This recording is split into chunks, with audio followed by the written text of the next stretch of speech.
Ok, pessoal, vamos começar. Vamos lá. Tá faltando um pessoalzinho, mas nós vamos começando, né? Ok. No fim da aula, a gente precisa falar sobre a avaliação, inclusive porque precisa estabelecer aí umas diretrizes para avaliação, mas no fim da aula, quando tiver mais gente, a gente comenta, né? Todo mundo aproveita. Muito bem, nós vamos agora para o artigo 3º, é isso? É isso, né? Artigo 3º do nosso Código de Ética. A aula passada nós paramos no artigo 2º, concluímos o artigo 2º, não é isso? Sim, concluímos o artigo 2º. Vamos para o 3º. Psicólogo, para ingressar, associar-se ou permanecer numa organização, considerará a missão, a filosofia, as políticas, as normas e as práticas nela vigentes e sua compatibilidade com os princípios e regras deste código. Aqui, quando o psicólogo se associa ou permanece numa associação, não precisa ser necessariamente uma associação, ele não precisa ser empregado, por exemplo. Ele pode ser um sócio, pode ser um cooperador, pode ser um indivíduo que está prestando um serviço voluntário. Por exemplo, alguém que vai trabalhar numa clínica para tratamento de dependentes químicos. Então, precisa olhar direitinho, ver se essa organização é séria, se não tem maracutaia, porque tem muito nessa área, né? Se as pessoas já estão sendo bem tratadas, se não tem tortura, se não tem má fé, se a missão daquela instituição, a filosofia, as políticas, se não ferem aqueles princípios fundamentais que a gente tem no Código. Isso porque no parágrafo único diz: existindo incompatibilidade, cabe ao psicólogo recusar-se a prestar serviços e, se pertinente, apresentar denúncia ao órgão competente. Então, quando o psicólogo se associa, mesmo que seja assim, voluntariamente, se a missão for incompatível com aquilo que nós já vimos lá nos nossos princípios fundamentais, ou no 1º e 2º artigos do Código, tem que sair fora dessa instituição. Recusar-se a prestar serviço, e, se for o caso, inclusive denunciar. Senão, ele acaba depois sendo equiparado à instituição, e às vezes ele mal presta serviço, poucas vezes ele trabalhou na instituição, mas aí ele vai aparecer como alguém que concordava com a missão, no mínimo ele foi conivente, né? Concordava com a política, com a filosofia, com as normas, com as práticas. Se ele não denunciou, é porque ele foi aquiescente. Então, essa é um princípio interessante para a gente prestar bastante atenção. Muito cuidado com instituições religiosas, todas elas, né, porque se o conceito religioso, em algum momento, apresentar uma incompatibilidade com a ciência e o indivíduo se mantiver nessa instituição, isso também pode causar problema para o psicólogo num determinado momento da vida aí. Certo? Muito Professor, bem. Vamos para o artigo 4º. Uma pergunta, professor. Pois não, Renato?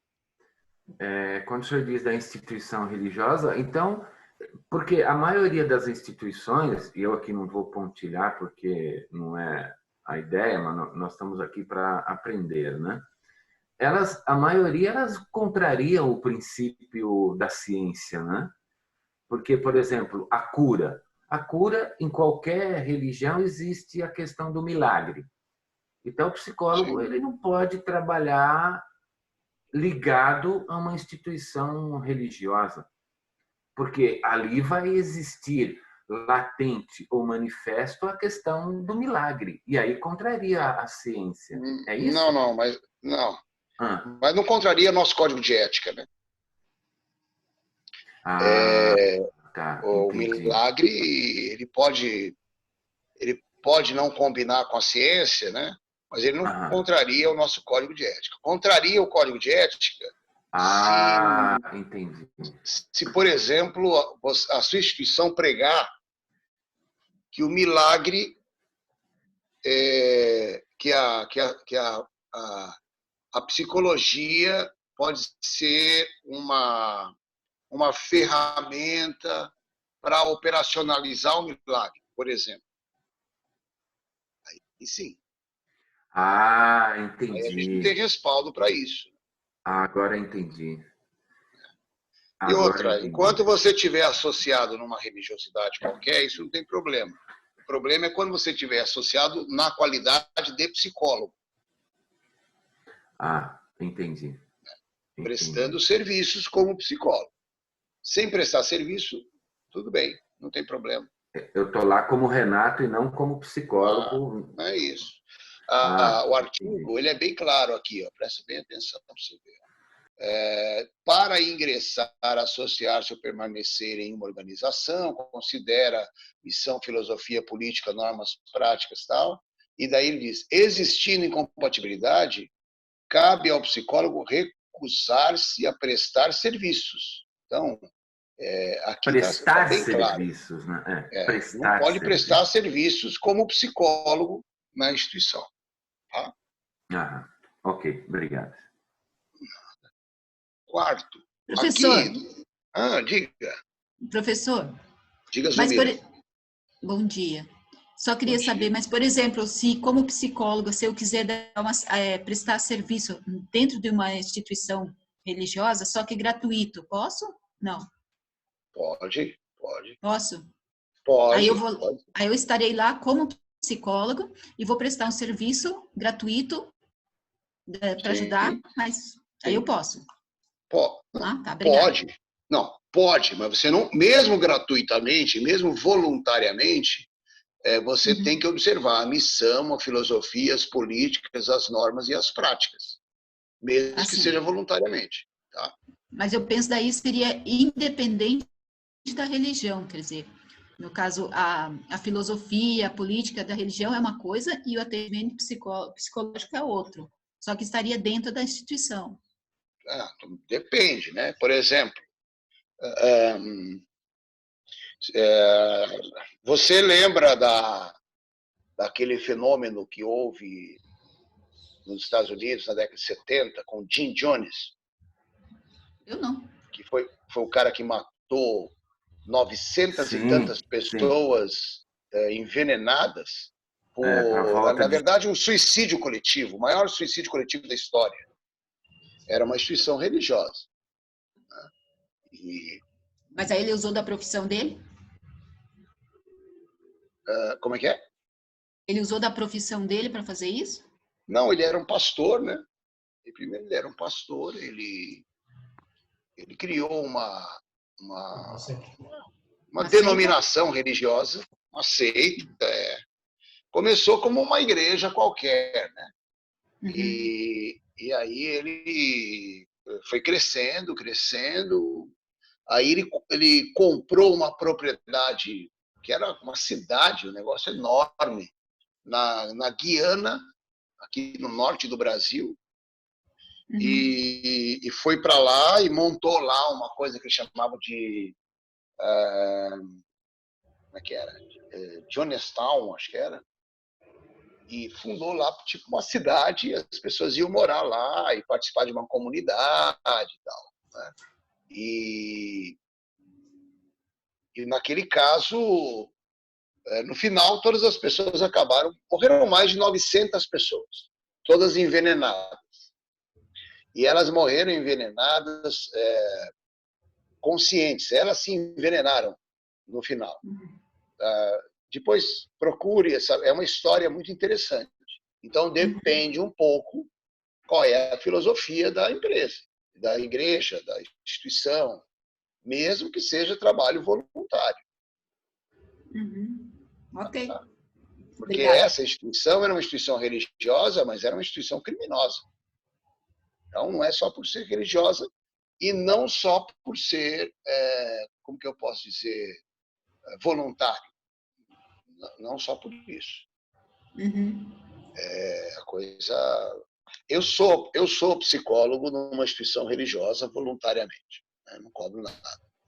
Mas é uma instituição religiosa que eu garanto que a missão, a filosofia, a política, as normas, as práticas estão em consonância com esse código. Então, essa discussão tem que ter. Tá? Ok, obrigada. Imagine, o artigo 4º, ao fixar a remuneração pelo seu trabalho, o psicólogo, e aí foi uma discussão de 3 artigos, que é muito interessante toda a discussão, vale a pena a gente investir um tempinho aqui para discutir isso. Porque um dos problemas que a gente tem também com o nosso trabalho é qual é o patamar que nós usamos para fixar o valor dos nossos honorários. Isso é uma das dúvidas muito comuns dos alunos quando eles saem para trabalhar no mercado de trabalho. Como que ele fixa o valor da remuneração dele, do valor da sessão, se for cobrado por sessão. E aí vem uma discussão grande, porque até onde é ético cobrar determinado valor, até onde é ético trabalhar voluntariamente. E aí a gente vai usar essa discussão nesse artigo aqui com esses itens. Então, como que tem que fazer para fixar a remuneração pelo trabalho? Precisa levar em conta a justa retribuição aos serviços prestados e as condições do usuário ou do beneficiário. Eu vou ler os 3, depois a gente volta. Estipulará o valor de acordo com as características da atividade e comunicará ao usuário ou beneficiário antes do início do trabalho a ser realizado. Assegurará a qualidade dos serviços oferecidos independentemente do valor acordado. É meio óbvio, né? Isso aqui que a gente está vendo. Assim, tá. Aliás, é um artigo absolutamente óbvio. Então, é óbvio até a gente começar a perceber as nuances que tem aqui embutidas no artigo. Né? Primeiro, no A, levará em conta a justa retribuição aos serviços prestados. O que é justa retribuição? Em termos de valor, o que vocês julgam que é justa retribuição? É muito subjetivo, não é, professor? Totalmente. Né? Justa remuneração, justa retribuição aos serviços prestados. Como que eu vou dizer se é justo? É muito subjetivo essa expressão aqui. Então, é isso mesmo. É subjetivo mesmo. Justa retribuição. Tipo, o senhor diz, Renato, é R$300 a hora. Isso é justo ou é injusto? Acho que a pessoa tem que seguir o que está lá no CRP como um valor base. Lá no site tem, que eu já vi. E quanto que é? Não, tem uma tabela lá que muda todo ano. Ou muda de quando em quando. Mas aquela tabela é indicativa, viu? É Pamela que está falando? Não. Isso. Quem falou? Pamela, aquela tabela é indicativa. A gente não pode, não precisa seguir a tabela restritamente. Não necessariamente. Aquela tabela é uma indicação. Se você pode cobrar menos, pode cobrar mais. Na ordem dos advogados, eles resolvem isso de maneira mais objetiva. O advogado é mais objetivo, né? De um modo geral. Tem uma tabela da ordem e não pode cobrar menos. Pode cobrar mais. Menos não pode cobrar. Então, já fica um piso estabelecido. Não que os advogados não cobrem menos. Eu mesmo, às vezes, cobro menos. Alguém que não pode pagar e tal. Mas a ordem é que não cobre menos. O indivíduo pode cobrar valor maior, mas não pode cobrar valor menor. No nosso tabela de honorários da psicologia, não tem isso desse jeito. Tem lá uma indicação de valores. Uma indicação, para você ter uma ideia. Bom, se vocês estiverem aí em contato com psicólogos, vocês estão vendo quanto que os psicólogos estão cobrando? Quanto vocês já ouviram de honorário de colegas nossos que estão trabalhando aí? R$ 200 a hora. Eu já fiz terapia R$ 200, 150, 200. O último foi 200. A última foi 200. Alguém mais tem outro valor aí? Eu tenho dois valores bem discrepantes. A terapeuta da minha filha cobra 280, 50 minutos.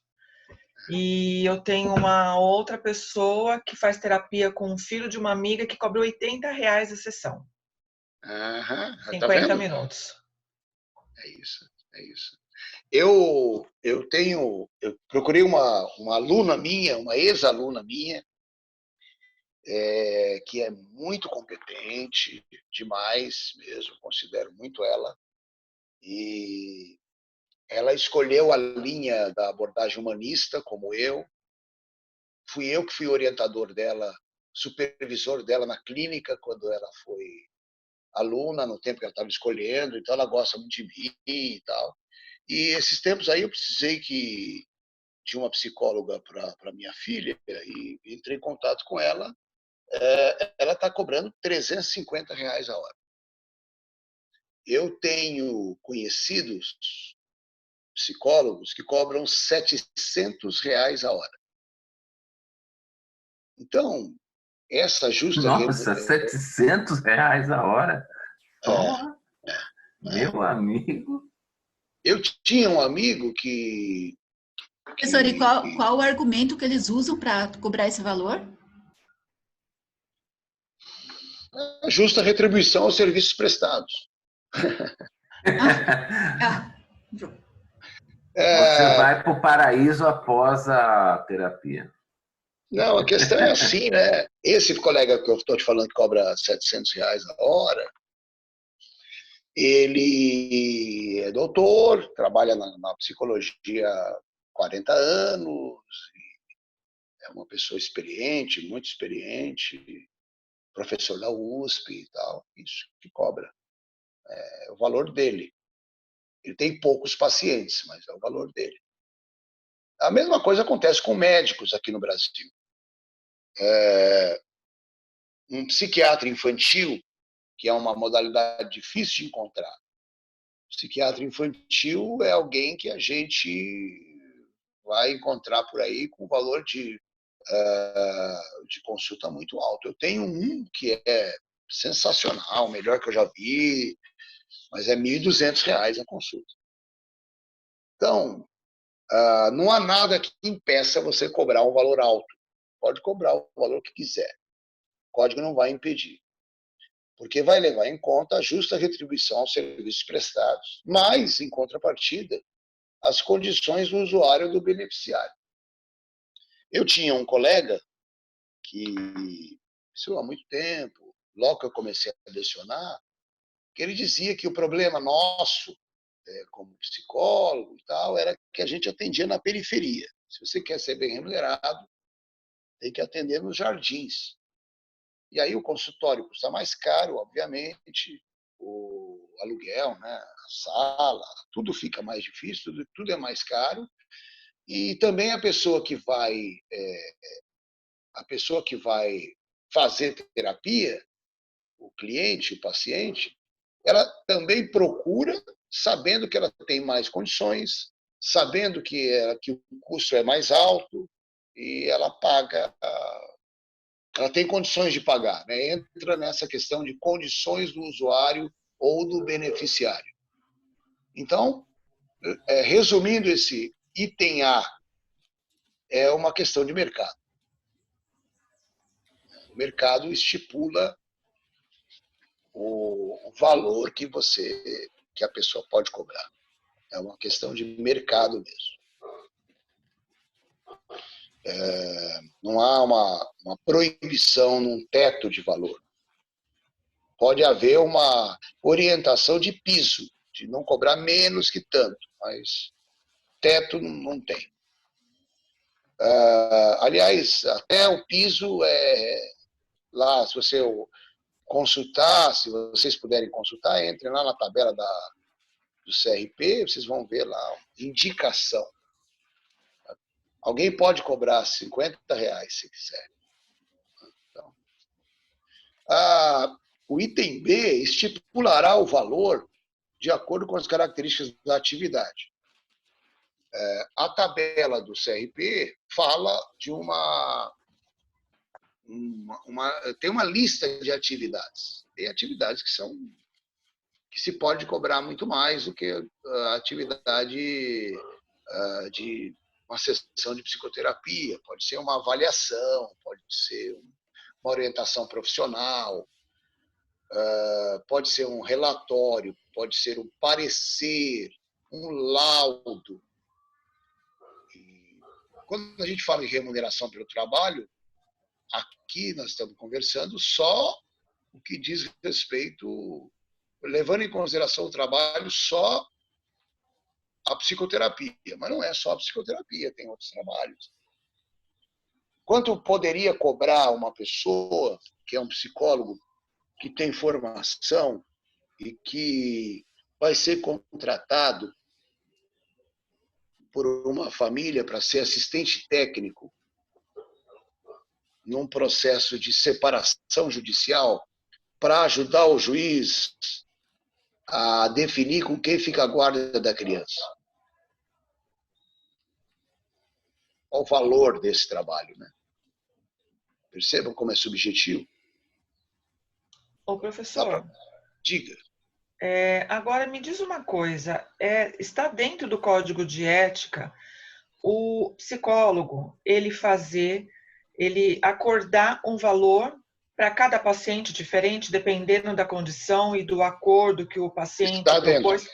Isso não tem relação dele ter um valor único para todos? Não tem. Não precisa ter uma tabela. Não. É considerado, então, cada caso é um caso? Isso está no item A. Levará em conta a justa retribuição e as condições do usuário ou beneficiário. Cada caso é um caso.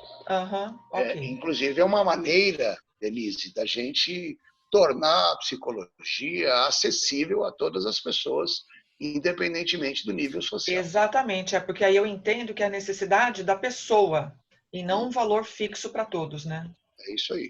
Existe colega que não atende, e eu conheço alguns.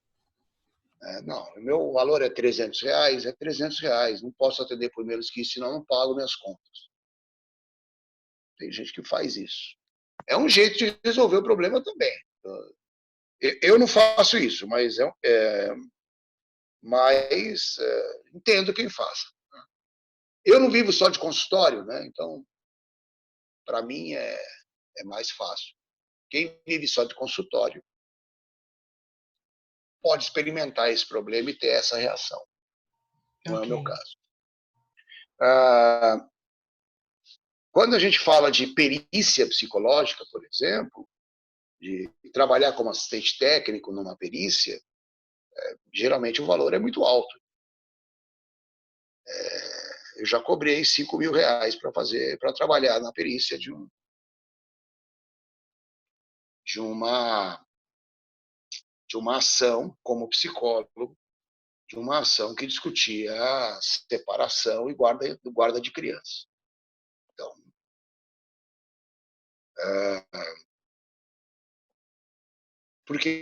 Isso porque essas perícias demoram muito, dão muito trabalho, a responsabilidade é muito grande, a condição do usuário permitia pagar, então é isso, né? Tem que levar isso em consideração. Existe um serviço psicológico, um trabalho psicológico, que é o trabalho de parecer, que é parecerista. A gente vai ver isso mais para frente. Parecer é a emissão de uma opinião, um posicionamento a respeito de um determinado assunto. Quem vai dar o parecer, qualquer um pode dar parecer, mas não vale nada. De qualquer um não vale nada. O parecer é o parecer de alguém que é destacado, alguém que é muito destacado, muito reconhecido. Então, é um profissional que tenha destaque. E aí custa caro, né? Lógico. Na área do direito, isso é muito usado, né? Então, por exemplo, na área do direito tributário, há uma discussão sobre uma pendência jurídica sobre um determinado tributo. Tá? O que os advogados fazem? Eles podem, ao ingressar a ação, eles podem pedir um parecer daquele assunto para uma pessoa que for, assim, o papa do assunto.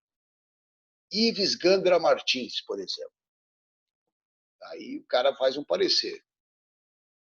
Uma empresa está discutindo isso, está discutindo milhões. Ives Gandra Martins vai fazer uma folha de sulfite, ou frente e verso, ou duas folhas de sulfite de frente e verso, o parecer dele. Pareceres são pequenos, são curtos.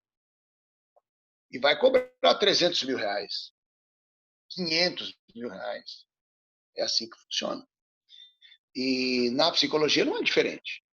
Depende do que está sendo discutido e de quem está dando o parecer.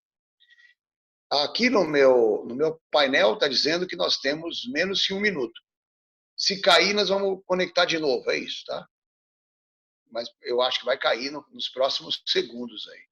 Ô, professor, Diga. e psicólogo que trabalha, é uma área que eu acho muito interessante, é o psicólogo criminal. Uhum. Como que é o Que tem? trabalho do psicólogo criminalista? Bom, tem alguns trabalhos, né, de psicólogos com crime no Brasil. A gente, primeiro, não tem